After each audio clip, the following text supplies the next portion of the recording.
جب نیت ہی تمہاری یہ ہے کہ ہم سیکھیں گے ہی نہیں تو ثواب ملے گا؟ جب تمہاری نیت ہی ہے کہ ہم انگلی چلاتے رہے بس سیکھنا ہے ہی نہیں تو ثواب ملے گا؟ ٹھیک ہے تمہاری بات ہم مانتے ہیں اللہ نیت دیکھتا ہے، تو اللہ جب تمہاری نیت ہی ہے کہ ہمیں سیکھنا ہی نہیں ہے قرآن، کون اتنا وقت برباد کرے، تو آپ کو انگلی پھیرنے پہ ثواب ملے گا۔ یہ فتوے دیے گئے، قرآن کے قریب لانے کی کوشش ہی نہیں کی جاتی ہے۔ اگر آپ قرآن پڑھ کے کسی سے مسئلہ پوچھنے لگے تو کیا کہے گا؟ کیا تم وہابی ہو گئے ہو کیا؟ کیوں؟ ارے قرآن پڑھ کے قرآن کی آیتیں پڑھ کے مسئلے تو وہی لوگ پوچھتے ہیں، تم کب سے پوچھنے لگے ہو یہ بات؟ قرآن تم نہیں سمجھ پاؤ گے، تمہارے لیے تمہارے مولانا لوگ کافی ہے، جو بتا دیا اسی پہ عمل کرو، پڑھیے پوری زندگی۔ سارے نبیوں کے حالات سننے کے بعد محمد رسول اللہ صلی اللہ علیہ وسلم کے حالات پر بھی ایک نظر ڈال لیجئے۔ نبی اکرم صلی اللہ علیہ وسلم کی زندگی بھی پریشانیوں سے گزری ہے۔ جنگ بدر کا وہ معاملہ دیکھو، 313 مسلمان نبی کے ساتھ اور 1000 سے زیادہ کا لشکر کافروں کے ساتھ۔ ابو بکر صدیق کا بیان ہے، بدر کے دن میں نے اللہ کے نبی صلی اللہ علیہ وسلم کو روتے ہوئے دیکھا، میرا اٹھنا بیٹھنا سونا جاگنا نبی کے ساتھ ہوا کرتا تھا، لیکن ہم نے اپنی پوری زندگی میں نبی اکرم کو کبھی اتنا روتے ہوئے نہیں دیکھا جتنا میں نے بدر کے دن دیکھا۔ 313 مسلمانوں کو آپ دیکھتے اور 1000 کافروں کو دیکھتے، ان کے ہتھیاروں پہ نظریں ڈالتے، ان کے تیروں کمانوں تلواروں پہ اور گھوڑوں پہ نظر ڈالتے، اور ادھر اللہ کے نبی صلی اللہ علیہ وسلم اپنے نہتے صحابہ کو دیکھتے۔ کسی کے پاس تیر ہے تو چھوڑنے کے لیے کمان نہیں ہے، کسی کے پاس کمان ہے تو چلانے کے لیے تیر نہیں ہے۔ ایک چیز ہے تلوار ہے تو اپنے آپ کو بچانے کے لیے ڈھال نہیں ہے، ڈھال ہے لیکن چلانے کے لیے تلوار نہیں ہے۔ ایک چیز ہے اور دوسری چیز نہیں۔ اللہ کے نبی سجدے میں گر جاتے ہیں۔ ابو بکر صدیق کا بیان ہے کہ اللہ کے نبی صلی اللہ علیہ وسلم کو میں نے سجدے میں گرے ہوئے دیکھا، اور سجدے کی حالت میں اللہ کے نبی یہ دعا کر رہے تھے، اللہم لا تہلک ہذہ العصابہ ان تہلک ہذہ العصابہ لن تعبد بعد اليوم۔ اے اللہ یہی مٹھی بھر جماعت میرے پاس ہے، یہی پکے سچے مسلمان ہیں، اے اللہ اگر یہ مٹھی بھر جماعت ہلاک ہو گئی، اے اللہ یہ مٹھی بھر جماعت چلی گئی، یہ مٹھی بھر جماعت ہلاک ہو گئی اور آج یہ مٹ گئے، اس دنیا سے رخصت ہو گئے، اس دنیا سے چلے گئے، اگر آج یہ قتل کر دیے گئے، آج یہ مار دیے گئے، آج یہ ہلاک ہو گئے، لن تعبد بعد اليوم، تو آج کے بعد کبھی تیری عبادت نہیں کی جائے گی، آج کے بعد کبھی کوئی اللہ اللہ کہنے والا نہ ہوگا، آج کے بعد کبھی اللہ اللہ کہنے والا نہیں ہوگا۔ اللہ کے نبی جنگ بدر میں پریشان ہیں، لیکن اپنی پریشانی اللہ کے سامنے رکھ رہے ہیں، اس سے دعا مانگ رہے ہیں۔ ایک وفد آیا ہوا ہے، اللہ کے نبی ان کو دعوت و تبلیغ کر رہے ہیں۔ ادھر زینب کی بیٹی یا بیٹا بیمار ہے، انہوں نے میسج بھیجا، پیغام دیا، اے اللہ کے نبی آپ کے نواسے کی طبیعت خراب ہے، جلدی گھر میں آ جائیے۔ اللہ کے نبی میں خبر پہنچا رہے ہیں، میری بیٹی زینب سے کہہ دو کچھ لوگ آئے ہوئے ہیں، میں ان کو اسلام کی دعوت دے رہا ہوں، ابھی نہیں آ سکتا۔ حضرت زینب کی طرف سے دوبارہ خبر آتی ہے، آپ کو اللہ کا واسطہ ہے، جس حال میں بیٹھے ہیں اسی حال میں آ جائیے۔ ایک نظر اپنے نواسی کو دیکھ لیجئے۔ اللہ کے نبی اسی حال میں اٹھتے ہیں، چند صحابہ کو اپنے ساتھ لیتے ہیں، پہنچ جاتے ہیں زینب کے گھر، دروازے کو دستک دیتے ہیں، اللہ کے نبی صلی اللہ علیہ وسلم کے لیے دروازہ کھولا جاتا ہے۔ گھر میں محلے کی کچھ عورتیں بیٹھی ہوئی ہیں، کچھ صحابہ بھی ہیں، حضرت زینب کی گود میں ان کی بیٹی ہے۔ اللہ کے نبی اس حال میں دیکھ رہے ہیں کہ اس کی سانس اکھڑ رہی ہے، آخری سانسیں لے رہی ہے۔ حضرت زینب اپنے ابو کی طرف اشارہ کرتی ہیں اور اپنے بیٹے کو یا بیٹی کو اللہ کے نبی کی گود میں دیتی ہیں۔ اے اللہ کے نبی، اے ابو جان، اپنی نواسی کو اپنی گود میں لے لیجئے، میری پھول سی بچی کو اپنی گود میں لے لیجئے اور اس کی اوپر اوپر دعا پڑھ دیجئے، دم کر دیجئے، آپ اللہ کے نبی ہیں، پیغمبر ہیں، آپ کی دعا، آپ کا دم میری بیٹی کو ضرور فائدہ پہنچائے گا۔ حضرت زینب اپنے کپ کپاتے ہوئے ہاتھوں سے اپنی بیٹی کو اللہ کے نبی کے ہاتھ میں دیتی ہیں، اور اس بچی کے نانا نے محمد رسول اللہ نے اپنی نواسی کو اپنی گود میں لیا۔ شاید ایسا لگتا ہے کہ نواسی نانا کا انتظار کر رہی تھی۔ جیسے ہی کپ کپاتے ہوئے ہاتھوں سے زینب نے اپنی بیٹی کو چھوڑا اور بیٹی نانا کے ہاتھ میں آئی، محمد رسول اللہ کے ہاتھ میں آئی، جیسی ہاتھ میں گئی ویسی اس کی روح بھی نکل گئی، کب سے انسری سے پرواز ہو گئی۔ زینب کی بیٹی کا انتقال ہو گیا، زینب کی آنکھوں میں آنسو ہیں، وہاں کمرے میں جتنی عورتیں بیٹھی تھی یہ منظر دیکھ کر رونے لگی۔ محلے کے کچھ لوگوں نے یہ منظر دیکھا تو وہ بھی رو رہے ہیں۔ نبی اکرم کی آنکھوں میں بھی آنسو ڈبا رہے ہیں، لیکن ان لوگوں کو روتے ہوئے آپ نے جو پیغام دیا وہ پیغام یہ تھا، انا للہ و انا الیہ راجعون۔ ہم کچھ نہیں کر سکتے، یہ سب اللہ کی امانتیں تھیں اور اللہ نے اپنی امانت لے لی، اس میں میں کیا کر سکتا ہوں؟ ہم سب اللہ ہی کے لیے و انا الیہ راجعون، اور مرنے کے بعد اسی کی طرف ہم سب کو لوٹ کے جانا ہے۔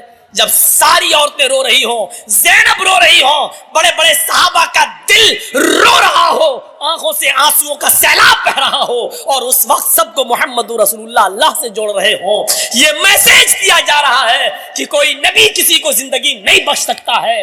اگر زندگی بخشنے کی طاقت ہوتی تو زینب کی بیٹی کو زندگی محمد رسول اللہ بخش دیتے، لیکن نبیوں کے ہاتھ میں نہیں ہے۔ خود آپ نے اپنے 1.5 سال کے 18 مہینے کے بچے ابراہیم کو، ماریا قبطیہ کے بدن سے پیدا ہونے والے بیٹے کو آپ نے اپنی گود میں لیا جب اس کی سانسیں اکھڑ رہی تھی، اور ابراہیم انتقال کر جاتا ہے نبی کی گود میں، آپ نے بستر پہ ابراہیم کو لٹایا، اور لٹانے کے بعد جو جملے کہے وہ امام بخاری شریف کے کتاب الجنائز کے اندر درج کرتے ہیں، ان العین تدمع والقلب یحزن۔ میرے بیٹے، تیری جدائی سے، تیرے رخصت ہو جانے سے، تیرے انتقال سے میری آنکھوں میں آنسو ہیں، میرا دل غمگین ہے۔ ولا نقول الا ما يرضى ربنا، لیکن میں اپنی زبان سے ایسا کوئی جملہ نہیں کہوں گا جس سے میرا رب ناراض ہو جائے، جس سے میرا پروردگار ناراض ہو جائے۔ ہم ایسے جملے اپنی زبان سے ادا نہیں کریں گے۔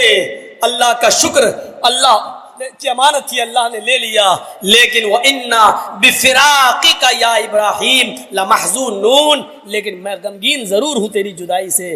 اللہ کے رسول نے اپنے بیٹے کے انتقال پر یہ جملے کہے ہیں۔ یہ حدیثیں ہمیں بتلا رہی ہیں کہ کوئی طاقتور نہیں ہے، طاقت اگر کسی کے پاس ہے تو وہ صرف اللہ کی ذات ہے، اللہ کی ذات۔ تو پہلی خوبی کیا ہے؟ اب تو آپ لوگوں کا شور آنے لگا بھائی، آدھا گھنٹہ تو آپ لوگ صحیح سنتے ہیں، اس کے بعد اٹھ کے بھاگنے لگتے ہیں۔ مجھے ایسا لگتا ہے کہ سننے سے زیادہ آپ دعا کرو اللہ تعالیٰ اور حیات دے۔ ہاں اسی پہ آ رہا تھا میں۔ تو یہ توحید تھی جس کے ساتھ سمجھوتا نہیں کیا اللہ کے رسول نے۔ آپ یاد کریے اس وقت کو، صلح حدیبیہ کا واقعہ آیا، منظر تو آپ نے کافروں کی ناجائز شرطیں بھی مان لی۔ ٹھیک ہے، چلو نہیں اس سال عمرہ نہیں کرنے دیں گے، اگلے سال آؤ گے، اچھا چلو ٹھیک ہے، 3 دن سے زیادہ نہیں رہنے دوں گا، اچھا ٹھیک ہے، تلوار میان میں رکھو گے، باہر نہیں، چلو یہ بھی ٹھیک ہے، میرا آدمی آپ کے پاس جائے گا، آپ کو واپس کرنا ہوگا، آپ کا آدمی میرے پاس آئے گا، ہم واپس نہیں کریں گے، چلو ٹھیک ہے۔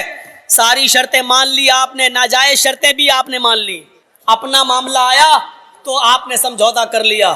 لیکن یہی کافر کبھی اس سمجھوتے پر آئے تھے، اے اللہ کے رسول ایک کمپرومائز کر لیتے ہیں کیا، 6 مہینے آپ ہمارے بتوں کی پوجا کر لو اور 6 مہینے ہم آپ کے رب کی عبادت کر لیتے ہیں، 6 مہینے آپ ہمارے جھوٹے خداؤں کو مان لو اور 6 مہینے ہم آپ کے رب کو، ایسا کرو 6 مہینے ہم نماز پڑھ لیں گے، 6 مہینے ہم آپ کے رب کی عبادت کر لیں گے اور 6 مہینے آپ ہمارے رب کی عبادت کر لو۔ تو اللہ کے رسول نے اس کو ریجیکٹ کر دیا تھا، اور قرآن کی یہ سورت نازل ہوتی ہے، نہیں کہہ دو اے کافرو لا اعبد ما تعبدون، میں ان کی عبادت نہیں کرتا جن کی تم کرتے ہو۔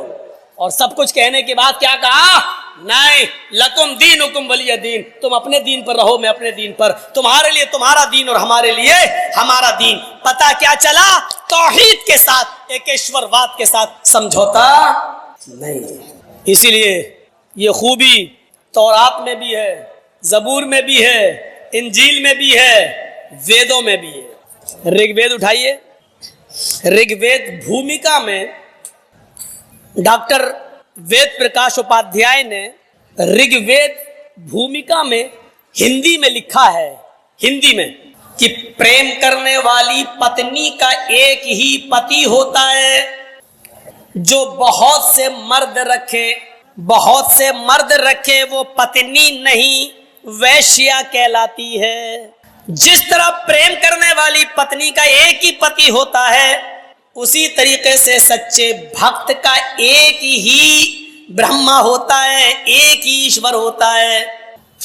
جس طرح بہت سے مرد رکھنے والی پتنی نہیں، ویشیا کہلاتی ہے، ایسے ہی بہت سے دیوی دیوتاؤں پر وشواس کرنے والا بھی ناستک ادھرمی کہلاتا ہے۔ یہ ڈاکٹر وید پرکاش اپادھیائے نے لکھا ہے۔ پریم کرنے والی پتنی کا جیسے ایک پتی ہوتا ہے، اچھا وہ کیا کہتی ہے؟ میں تیری ہی ہوں۔ پتنی جو ہوگی وہ کیا کہے گی؟ میں تیری ہی ہوں۔ اور جو طوائف ہوگی، ویشیا ہوگی، وہ یہ نہیں کہے گی میں تیری ہی ہوں، وہ کیا کہے گی؟ میں تیری بھی ہوں۔ ہی اور بھی کا بہت فرق ہے، اسی لیے قرآن کریم کی اس آیت پر غور کرو، ایاک نعبد و ایاک نستعین۔ اس کا ترجمہ کیا ہے؟ اے اللہ میں تیری ہی عبادت کرتا ہوں، و ایاک نستعین، اور تجھ سے ہی مدد مانگتا ہوں۔ لیکن ہمارے بریلوی بھائی کیا کہتے ہیں معلوم ہے؟ اے اللہ میں تیری بھی عبادت کرتا ہوں اور تجھ سے بھی مدد مانگتا ہوں۔ عبادت تیرے علاوہ دوسروں کی بھی کر لیتا ہوں اور مدد بھی تیرے علاوہ دوسروں سے بھی مانگ لیتا ہوں، یہی تو مطلب ہوا۔ تو ہی اور بھی کا فرق سمجھ گئے ہو نا؟ میں سمجھتا ہوں اس سے زیادہ رگڑنے کی ضرورت نہیں، میں نے بہت رگڑ دیا ہے۔ اب شاید عقل ہوگی تو رات میں سوتے وقت سوچیں گے کہ مولانا نے ہم کو کیا بنا دیا ہے، ابھی نہیں سمجھیں گے، سوتے وقت ان کی کھوپڑی میں آ جائے گا کہ ہی اور بھی میں ہم نے کیا بنا دیا مولانا۔ اور ہو سکتا ہے کہ لیپ ٹاپ والا بابا کل بھونکنے لگے، اس کے کانوں تک جائے تو وہ ہے ہی اور بھی میں اتنا بڑا فرق ہمیں کیا پہنچا دیا ہے۔ بھوپال میں ایک جلسہ تھا، میں نے اس جلسے میں صرف اتنا کہہ دیا تھا کہ ایک در کے بھکاری بن جاؤ تو کاہے دور دور ہو تمہاری۔ ہاں بہت اچھی تقریر، بہت اچھی تقریر مولانا صاحب، ہم اتنا کہہ کے چلے آئے اور 10 دن کے بعد گالیاں دینے لگے ہم کو لوگ۔ ہم نے کہا کیا ہوا؟ 10 دن تک تو بڑی تعریف کر رہے تھے کہ ہم کو کیا معلوم تھا، آج سمجھ میں آیا کہ تو ہمیں کتا بنا کے گئے ہو۔ ایک در کے بھکاری بن جاؤ تو کاہے دور دور ہو، اپنے مالک کے وفادار بن جاؤ تو اسی گھر میں تمہیں کھانا پانی ملتا رہے گا، دروازے جاؤ گے تو بھی کھلا دے، گھڈی تو بھی ڈالتے تو کہے دور بھگ، ہٹ ہٹ ہٹ، تو کتا جیسے بھگایا جاتا۔ تو وہی میں نے کہا ایک در کے بھکاری بن جاؤ اللہ کے تو عزت ہوگی، اسی کو مالک سمجھو، اسی سے مانگو، کبھی نہیں ایک در کے بھکاری بن جاؤ تو تمہاری کبھی دور دور نہیں ہوگی۔ بہت اچھی تقریر، بہت اچھی تقریر۔ 10 دن کے بعد کھوپڑی میں آیا کہ مولانا ہم ہی کو کتا بنا کے گئے، تو ان کو دیر میں سمجھ میں آتا ہے۔ تو رگ وید میں جو بات کہہ دی ہے وہ ہمارے ہندو بھائیوں کے بھی دیر میں سمجھ میں آئے گی۔ رگ وید میں ڈاکٹر وید پرکاش نے بہت بڑی بات کہہ دی۔ کیا کہہ دی؟ جس طرح پریم کرنے والی پتنی کا ایک ہی پتی ہوتا ہے، بہت سے پتی رکھنے والی اور مرد رکھنے والی پتنی نہیں ہوتی، ویشیا ہوتی ہے، ایسی سچے بھکت کا ایک ہی ایشور ہوتا ہے، ایک ہی ایشور پر بھروسہ رکھتا ہے۔ بہت سے دیوی اور دیوتاؤں پر بلیو کرنے والا ویشیا سمان ہوتا ہے، ویشیا سمان۔ رگ وید بھومکا کا یہ منتر پڑھنے کے بعد میں جب قرآن پڑھنے بیٹھا تو اسی سے ملتی جلتی بات قرآن نے بھی کہہ دیا، لا ينکح الزانی الا زانیۃ او مشرکۃ، زناکار مرد کا نکاح زانیہ عورت سے یا مشرکہ عورت سے ہونا چاہیے۔ زناکار مرد کا نکاح کسی مومنہ عورت سے نہیں ہونا چاہیے، کسی نیک لڑکی اس کے نکاح میں نہیں آنی چاہیے۔ زناکار مرد کو زانیہ عورت، بدچلن عورت یا مشرکہ عورت، شرک کرنے والی عورت دے دو، اس کے نکاح میں آنا چاہیے۔ شرک کا اور زنا کا کیا تعلق ہے؟ سمجھ میں آتا ہے، جس طرح زانیہ عورت مرد پر اکتفا نہیں کرتی ہے، اسی طریقے سے مشرک بھی ایک رب پر یقین اعتبار نہیں کرتا ہے۔ جیسے زانیہ عورت بہت سے مردوں سے جب تک نہ ملنے اس کو سکون نہیں ملتا ہے، ایسے ہی مشرک جب تک بہت سے لوگوں کے پاس نہ چلا جائے اور ان سے مدد نہ مانگ لے اس کو بھی سکون نہیں ملتا ہے۔ تو شرک کے اندر اور زنا کے اندر یہ سمانتا پائی جاتی ہے، مشرک ایک رب پر اعتبار نہیں کرتا ہے اور زانیہ عورت ایک مرد پر اکتفا نہیں کرتی ہے، اس لیے دونوں قریب قریب برابر ہیں۔ اس لیے زناکار مرد کو زناکار عورت یا مشرکہ عورت ملنا چاہیے، یا کسی زانیہ عورت کو کوئی زناکار مرد یا مشرک مرد ملنا چاہیے۔ میرے بھائیو، ایک سمانتا ہے، سمانتا، اور یہ منتر تو 50 بار سنا ہے، یہ توحید کی جان ہے۔ ایکم برہمادتیہ ناستے ناستے کنچن، جہاں توحید پر بولا جائے گا تو یہ منتر پڑھا جائے گا۔ اس برہانڈ کا رچیتا اور رچناکار ایک ہے، دتیہ ناستے دوسرا نہیں ہے، نیہ بالکل نہیں ہے، نہ